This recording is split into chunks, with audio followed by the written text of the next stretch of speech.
Hello दोस्तों, कैसे हो आप सभी। उम्मीद करता हूँ बहुत ही बढ़िया होगे और दोस्तों अपनी तैयारी को भी अच्छे तरीके से कर रहे होगे। तो दोस्तों आज आपको मैं इस वीडियो में एसएससी एमटीएस से संबंध दोस्तों एक जीके जीएस का प्रैक्टिस सेट कराने वाला हूँ, जिससे दोस्तों आप अपनी तैयारी का अंदाज़ा भी लगा सकते हो कि हमारी तैयारी है वो किस लेवल की चल रही है। तो दोस्तों हमें कमेंट करके ज़रूर बताएँ कि आपने इसमें से कितने प्रश्न वो राइट किए हैं। तो चलिए दोस्तों बिना किसी देरी के वीडियो को शुरू करते हैं।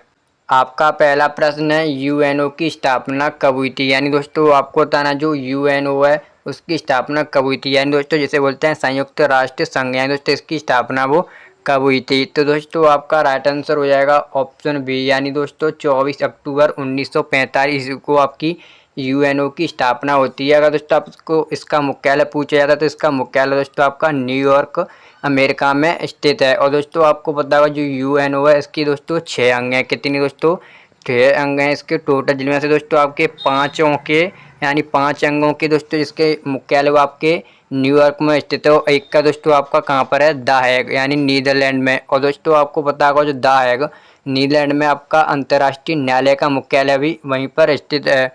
अगर दोस्तों आप ये सोच रहे हो कि जो यूएनओ होता है इसमें कुल देशों की संख्या कितनी होती है, तो दोस्तों मैं आपको बता दूं इसमें कुल देशों की संख्या 193। कितनी दोस्तों 193, जिसमें से दोस्तों आपके 51 देश हैं उनके दोस्तों सिग्नेचर हुए हैं। कितने दोस्तों 51 देशों के सिग्नेचर होते हैं। और दोस्तों इसके 51वां देश कौन सा बना है, वो बना है दोस्तों पोलैंड। कौन सा दोस्तों पोलैंड। और दोस्तों आपको कमेंट करके बताना है जो यूएनओ था उसके इससे पहले इसकी संस्था थी उसका क्या नाम था, ये आपको कमेंट करके जरूर बताना है। तो चलिए चलते हैं दोस्तों नेक्स्ट प्रश्न की ओर। आपका अगला प्रश्न है भारतीय संविधान में कुल कितनी अनुसूचियां हैं। यानी दोस्तों आपको बताना है कि भारतीय संविधान में कुल कितनी अनुसूचियां हैं। तो दोस्तों आपका राइट आंसर हो जाएगा ऑप्शन बी। यानी दोस्तों टोटल 12 अनुसूचियां हैं आपकी भारतीय संविधान में। और दोस्तों आपको पता होगा जब अपना जो भारत का संविधान था वो जब बनकर रेडी हुआ था उस टाइम इसमें केवल 8 अनुसूचियाँ आती हैं। कितनी दोस्तों 8 अनुसूचियाँ आती। इसमें दोस्तों 395 अनुच्छेद थे और दोस्तों 22 भाग थे। कितने 22। अभी दोस्तों आपके वर्तमान में 25 भाग हैं। कितने दोस्तों 25 भाग हैं। इसमें आपके वर्तमान में 12 अनुसूचियाँ हैं। और दोस्तों आपको ये भी कमेंट करके बताना है कि जो अपना संविधान है उसमें दोस्तों कुल अनुच्छेदों की संख्या कितनी है अभी वर्तमान में, ये दोस्तों आपको कमेंट करके जरूर बताना है। तो चलिए चलते हैं दोस्तों नेक्स्ट प्रश्न की ओर। आपका अगला प्रश्न है भारत में प्रवाहित होने वाली सबसे लंबी नदी कौन सी है। यानी दोस्तों आपको बताना है कि भारत में प्रवाहित होने वाली सबसे लंबी नदी। तो दोस्तों आपका राइट आंसर हो जाएगा ऑप्शन बी गंगा। यानी दोस्तों जो गंगा है वो भारत की सबसे लंबी नदी मानी जाती है। अगर दोस्तों मैं आपसे बात करूं गोदावरी की तो आपको पता होगा ये दक्षिण भारत की सबसे बड़ी लंबी नदी और दोस्तों इसे दक्षिण भारत की गंगा के नाम से भी जाना जाता है, ये भी आपको पता होगा। तो चलिए चलते हैं दोस्तों नेक्स्ट प्रश्न की ओर। आपका अगला प्रश्न है शिव समुद्रम झरना भारत के किस राज्य में स्थित है। यानी दोस्तों आपको बताना जो शिव समुद्रम झरना है वो भारत के किस राज्य में स्थित है। तो दोस्तों आपका राइट आंसर हो जाएगा ऑप्शन ए कर्नाटक। यानी दोस्तों जो आपका शिव समुद्रम झरना है वो कर्नाटक में स्थित है। और दोस्तों आपका ये कावेरी नदी पर बना है। कौन सी दोस्तों कावेरी नदी पर। अगर दोस्तों मैं आपसे बात करूं राजस्थान की तो आपको पता होगा दोस्तों राजस्थान में आपका चूलिया नामक एक झरना है वो राजस्थान में। और गोवा की आपको बात करूं तो आपको पता होगा दोस्तों दूध सागर गोवा का एक प्रसिद्ध झरना है। ये दोस्तों आपसे एग्जाम में पूछे जाते हैं, वही मैं आपको बता रहा हूं। तो चलिए चलते हैं दोस्तों नेक्स्ट प्रश्न की ओर। आपका अगला प्रश्न है भारत का सबसे ऊंचा झरना कौन सा है। यानी दोस्तों आपको बताना है कि भारत का सबसे ऊंचा झरना कौन सा है। तो दोस्तों आपका राइट आंसर हो जाएगा ऑप्शन बी कूचिकल। ये दोस्तों भारत का सबसे ऊंचा झरना जिसकी आपकी दोस्तों हाइट आपसे पूछी है तो 455 मीटर है। कितनी दोस्तों 455 मीटर, जो दोस्तों आपके कर्नाटक राज्य में स्थित है। अगर दोस्तों आप ये पूछ रहे हो किस नदी पे, तो ये दोस्तों आपका बाराही नदी पर बना है। कौन सी दोस्तों बाराही नदी पर। अगर दोस्तों मैं आपसे बात करूँ धुआंधार जलप्रपात की तो आपको पता ये दोस्तों आपका एमपी में स्थित है धुआंधार जलप्रपात। और दोस्तों आपका जोंग जलप्रपात जो दोस्तों आपका कर्नाटक राज्य में सारावती नदी पर बना है। किसमें दोस्तों सारावती नदी पर। तो चलिए चलते हैं दोस्तों नेक्स्ट प्रश्न की ओर। आपका अगला प्रश्न है पानीपत का प्रथम युद्ध कब हुआ था। यानी दोस्तों आपको बताना जो पानीपत का प्रथम युद्ध है वो किस सन में हुआ। दोस्तों आपका राइट आंसर हो जाएगा ऑप्शन सी। यानी दोस्तों 1526 ईस्वी में आपका पानीपत का प्रथम युद्ध हुआ था। और दोस्तों आपसे ये पूछा जाए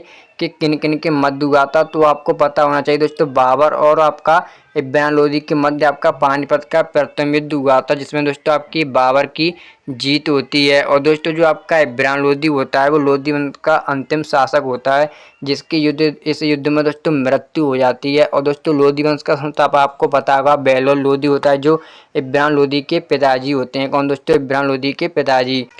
अगर दोस्तों मैं आपसे बात करूं 1556 की, तो आपको पता होगा 1556 में आपका पानीपत का द्वितीय युद्ध या दूसरा युद्ध होता है, दोस्तों अकबर और राजा हैमू के मध्य होता है। किसके दोस्तों? अकबर और हैमू के मध्य। और तीसरा युद्ध आपसे पूछा है पानीपत का, तो वो आपका 1761 में होता है। और दोस्तों मैं आपसे वहीं बात करूं 1527 की, तो आपको पता होगा खानवा का युद्ध आपका 1527 ईस्वी में होता है। और दोस्तों बाबर ने आपको पता होगा प्रमुख बहुत से युद्ध लड़े, जैसे दोस्तों आपका खानवा का हो गया, और घाघरा और चंदेरी। तो आपको घाघरा का पता होगा 1528 में हुआ था, और चंदेरी का 1529 में बाबर और मेदिनी राय के मध्य हुआ था। और 1576 की दोस्तों आपको पता ही होगा हल्दी घाटी का युद्ध अकबर और महाराणा प्रताप के मध्य हुआ था। और तो आपका मुगल वंश होता है, उसका संस्थापक आपसे परीक्षा में पूछा जा सकता है, तो मैं आपको बता देता हूँ दोस्तों जो मुगल वंश का संस्थापक है उसे दोस्तों बाबर को माना जाता है, जिसने दोस्तों पानीपत के प्रथम युद्ध की विजय के बाद ही दोस्तों जो अपना मुगल साम्राज्य जो इसके संस्थापक है वो बाबर ही माने जाते हैं। तो चलिए चलते हैं दोस्तों नेक्स्ट प्रश्न की ओर। आपका अगला प्रश्न है लोकटक झील किस राज्य में स्थित है? यानी दोस्तों आपको बताना जो लोकटक झील है वो किस राज्य में स्थित है। तो दोस्तों आपका राइट आंसर हो जाएगा ऑप्शन ए मणिपुर। यानी दोस्तों जो लोकटक झील है वो आपकी मणिपुर में स्थित है। और दोस्तों आपको पता होना चाहिए जो दोस्तों आपकी लोकटक झील है, इसमें दोस्तों आपका तैरता हुआ एक नेशनल पार्क है, यानी दुनिया का ऐसा पहला नेशनल पार्क जो तैरता हुआ, जिसका नाम है दोस्तों कैबुल लामजाओ। क्या दोस्तों? केवल लामजाओ, जो दोस्तों मणिपुर में आपका पड़ता है, जो एक तैरता हुआ नेशनल पार्क है। अगर दोस्तों मैं आपसे बात करूं महाराष्ट्र में, तो आपको पता होगा लोनार जो दोस्तों आपकी झील है वो आपकी दोस्तों महाराष्ट्र में स्थित है। कौन सी दोस्तों? लोनार। और केरल की आपको पता होगा वेम्बनाड झील है, जो दोस्तों भारत की सबसे लंबी झील है। और दोस्तों जम्मू कश्मीर की आपको पता होगा वेरीनाग, शेषनाग और नागिन, डल झील, बुलर झील, ये दोस्तों आपकी जम्मू कश्मीर की झील हैं जो परीक्षाओं में 100% दोस्तों पूछी जाती हैं। तो चलिए चलते हैं दोस्तों नेक्स्ट प्रश्न की ओर। और दोस्तों कुछ हम प्रीवियस ईयर प्रश्न देखेंगे जो एमटीएस में पिछली बार पूछे जाते हैं, उनके लिए मैं दोस्तों आपको ज़्यादा टाइम नहीं लूँगा, वन लाइनर ही हैं जो परीक्षा में मोस्ट इम्पोर्टेंट हैं। तो चलिए चलते हैं दोस्तों, देखते हैं क्या है। आप दोस्तों प्रश्नों को देख के ही अंदाज़ा लगा सकते हो कि ये पेपर में आएगा या नहीं। तो दोस्तों आपका पहला इसका प्रश्न है भारत में पंचायती राज्य व्यवस्था की शुरुआत भारत के किस राज्य से हुई थी? यानी दोस्तों आपको बताना जो भारत में सबसे पहले जो पंचायती राज्य की शुरुआत है वो किस राज्य से हुई? तो आपका राइट आंसर होगा दोस्तों राजस्थान। यानी दोस्तों राजस्थान के नागौर जिलों से हुई थी। कब? 1959 में। ये भी दोस्तों आपको पता होगा, ये परीक्षा में पूछा जाता है कि किस सन में हुई थी, तो 1959 में सबसे पहले राजस्थान के नागौर जिले से होती है। तो चलिए चलते हैं दोस्तों नेक्स्ट प्रश्न की ओर। आपका अगला प्रश्न है ब्लू वाटर नीति किसने प्रारंभ की थी? यानी दोस्तों आपको बताना जो ब्लू वाटर नीति है वो किसने प्रारंभ की? तो आपका राइट आंसर होगा दोस्तों अल्फांसो डी अल्बुर्क ने वाटर जो ब्लू वाटर पॉलिसी है जिसे बोलते हैं उन्होंने शुरू की थी। और दोस्तों मैं आपसे प्रश्न पूछा जाना चाहूँ जो पुर्तगाली थे सर्वप्रथम कब आए थे? तो आपको बताया जो पुर्तगाली सबसे पहले आया था वास्को ड गामा 1498 ईस्वी में कालीकट नामक स्थान पर उतरा था। तो चलिए चलते हैं दोस्तों नेक्स्ट प्रश्न की ओर।